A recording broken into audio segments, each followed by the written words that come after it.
Friends, এই তৃণমূল আপ্রাণ চেষ্টা করছে এই সন্দেশখালিতে অত্যাচারের শিকার হওয়া মহিলাদেরকে মিথ্যাবাদী প্রমাণ করার চেষ্টা করছে। বিভিন্ন রকমভাবে ফেক ভিডিও বানিয়ে তাদেরকে মিথ্যাবাদী বানানোর চেষ্টা করছে, যে তারা সব মিথ্যা কথা বলেছে। তাদেরকে মিথ্যাবাদী বানানোর চেষ্টা করছে, বিজেপির ক্ষতি করার চেষ্টা করছে, বিজেপির বদনাম করার চেষ্টা করছে। হ্যাঁ, ওদের অ্যাকচুয়ালি উদ্দেশ্যটা কি? এই সন্দেশখালির অত্যাচারের শিকার হওয়া মহিলাদের কেন মিথ্যাবাদী বানানোর চেষ্টা করছে? কারণটা হচ্ছে এই সন্দেশখালীর মহিলারা হ্যাঁ এই জঙ্গিদের বিরুদ্ধে আওয়াজ তুলেছে, শেখ শাহজাহানের বিরুদ্ধে আওয়াজ তুলেছে, তারা আন্দোলন করেছে। তার ফলে এই শেখ শাহজাহানকে জেলবন্দি করা হয়েছে, জঙ্গিদের জেলবন্দি করা হয়েছে। এবার এই জঙ্গিরা চাইছে বদলা নিতে, এই মহিলাদের ওপর আরও অত্যাচার করতে চাইছে।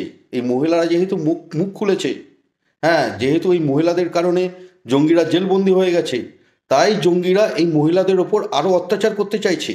সেই কারণে তৃণমূল এই জঙ্গিদের হেল্প করছে, তৃণমূল এই জঙ্গিদের হেল্প করছে, জঙ্গিরা যাতে জেল থেকে বেরিয়ে এসে এই মহিলাদের ওপর আরও অত্যাচার করতে পারে।